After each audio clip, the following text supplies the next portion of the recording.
Hello, Buckeyes. Welcome back to Buckeye TV. My name is Ronald Holmes, and today we have a very special edition for you guys. Today we are joined with Shamina Merchant and Shawn Semmler, who are the Vice President and Presidential nominees for USG in this upcoming election cycle.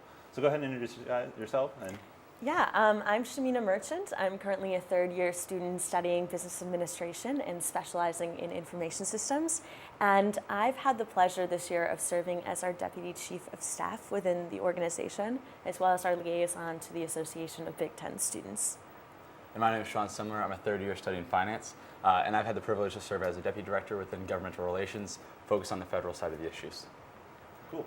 Okay, so how did you guys meet, and what got you guys involved with USG? This is a good story. So Shawn and I actually met on the first day of orientation in this very building, the Drake Center, and he was sitting in the front row, and I was a couple rows back, and he was this super energetic kid, and he wanted to introduce himself to everyone and get to know everyone, and somehow we ended up getting paired as orientation partners, and a lot of circumstances led up to that, but we've been best friends ever since.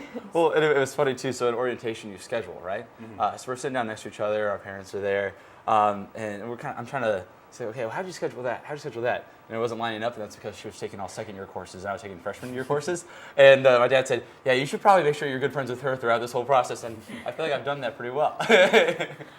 So yeah, here we are. Okay. Yeah, and kind of as far as joining USG goes, I remember the whole.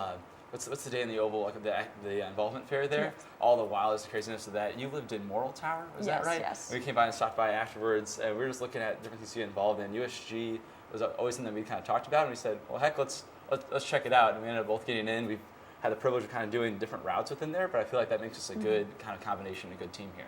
Absolutely. Cool. So besides USG, what other organizations or anything are you guys involved in on campus? I know USG is a very time-consuming program, but what else do you guys do on campus? So one thing that I've always been passionate about is not only looking at internally how can we connect students across campus, but also how can we bridge the gap between the Columbus community and Ohio State's campus. Mm-hmm. And so I've gotten to be involved in the Buckeye Undergraduate Consulting Club and actually work with different companies and organizations across Columbus and partner them with students on Ohio State's campus through Buck.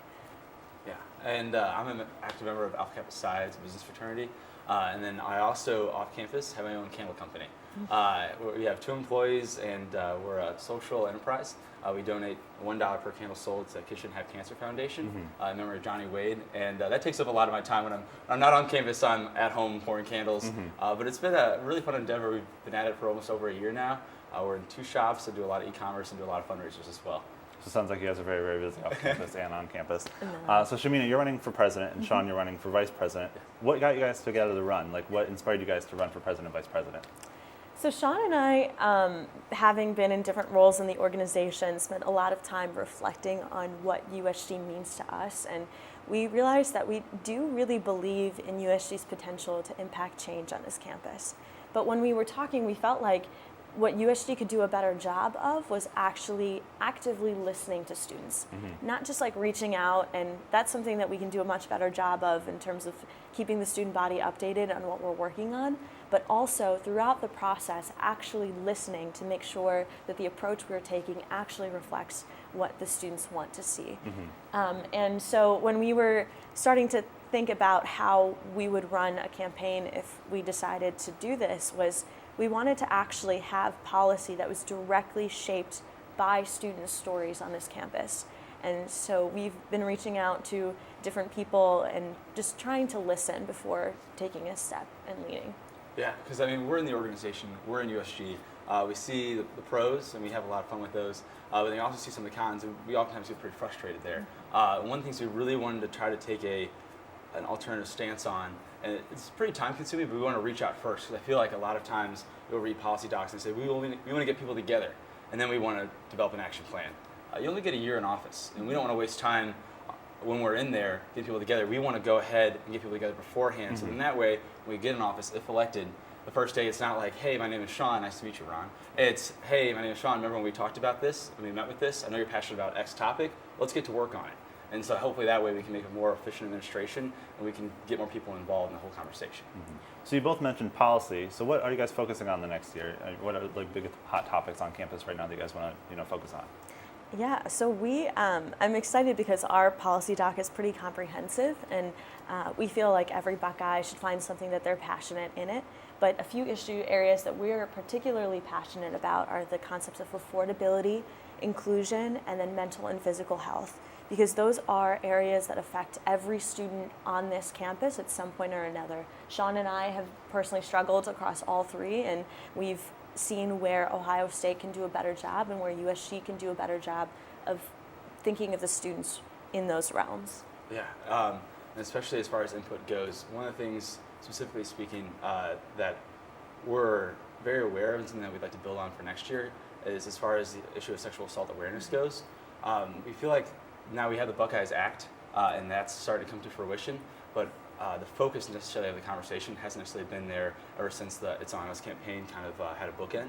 And so we want to make sure we can get more people involved in there, whether it's Unmasked or whether it's One Love and organizations like that. Because if you look, we don't need to look at other institutions. We don't need to look at, we don't need to Google policy for sexual assault awareness. There's dozens of organizations right here on campus that are doing that. So how can we all sit together at the table and develop an action plan, a focused action plan on how to address this and how to kind of make the societal and environmental change on campus? Absolutely.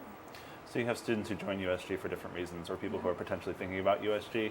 And I know transparency has been a big issue in the past couple of years. So what are you two going to do to make sure USG is more transparent and that you have the lowest members who can come to you guys if you guys were to become president, vice president, come to you, talk to you, and there's not like a disconnect between members?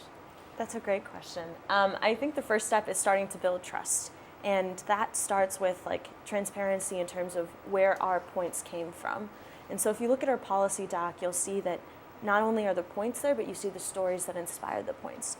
And then the next thing is if we had the opportunity to serve, then Shawn and I really believe that it's important to be transparent with the student body about where we're at.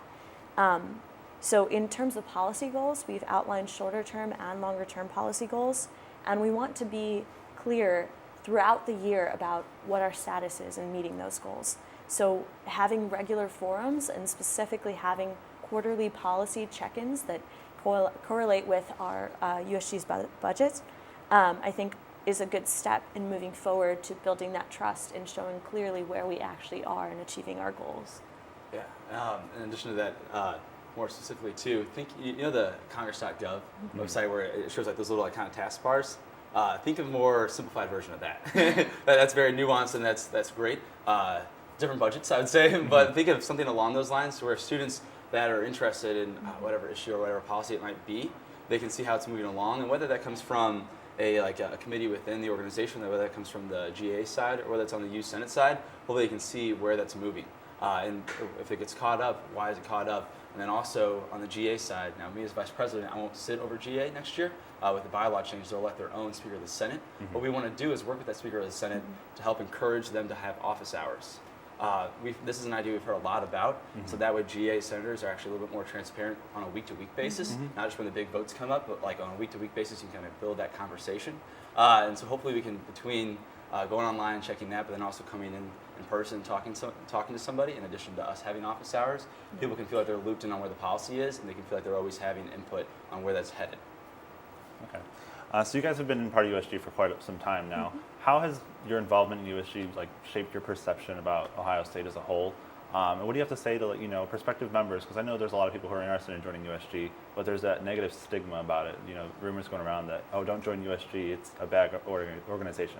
What do you have to say to reassure people it's an organization you want them to join? Yeah, I personally believe in the power of USG because I've been fortunate enough to see some projects succeed.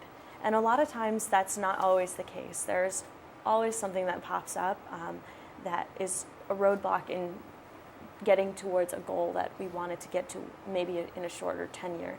But I think that anybody on this campus should feel like they have the ability to have a role in USG regardless of whether or not they're in the organization.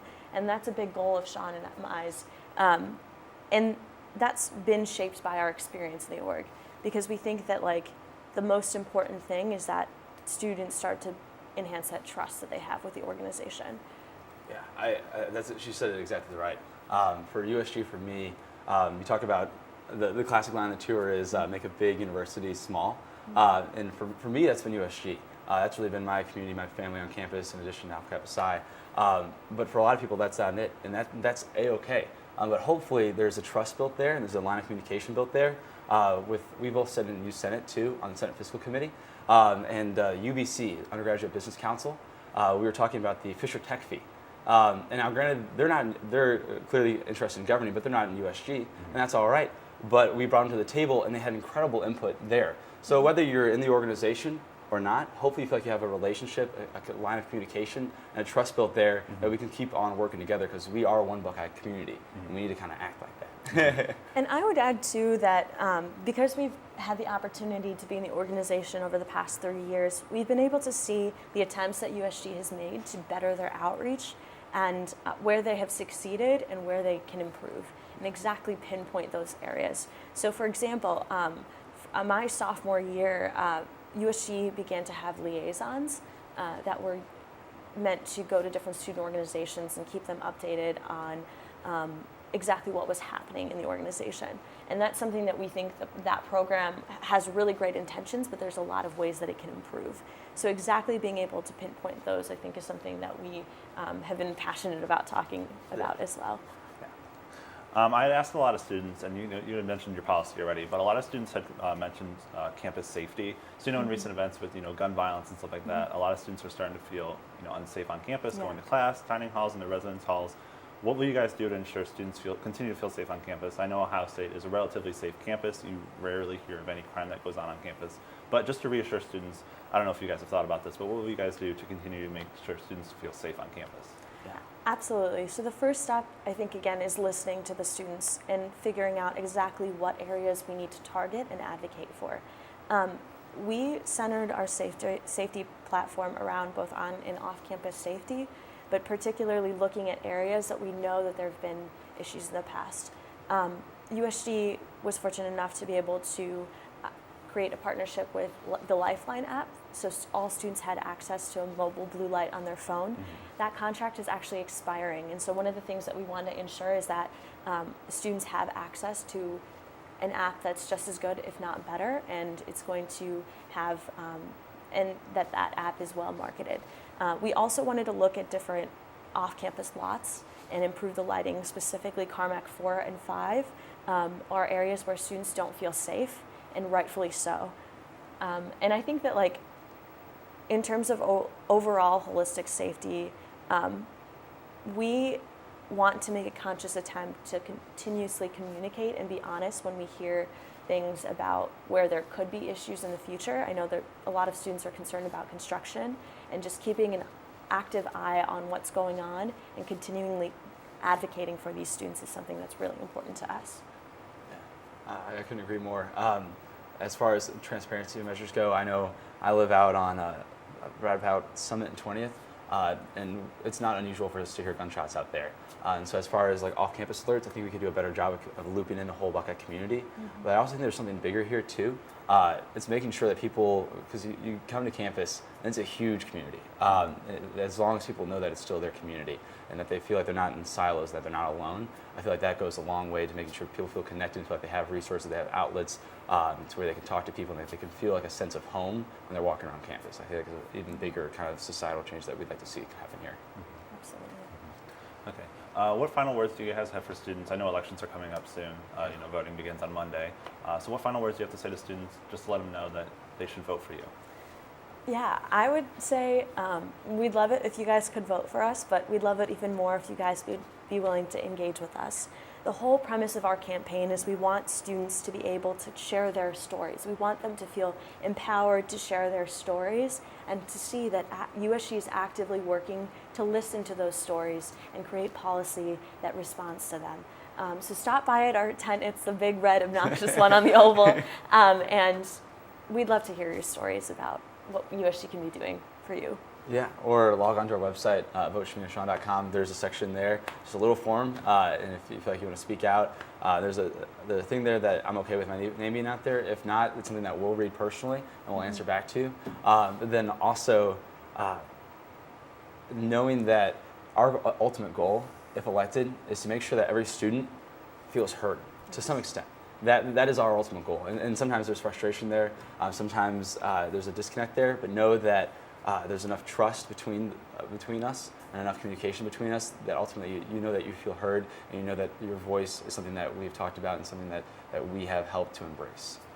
Absolutely. Okay, that's all the time we have for today. This Sunday, March 4th at 7 p.m., there will be a presidential and vice presidential debate at the Ohio Union. Voting begins Monday, March 5th at noon and ends Wednesday, March 7th at 11:59 p.m.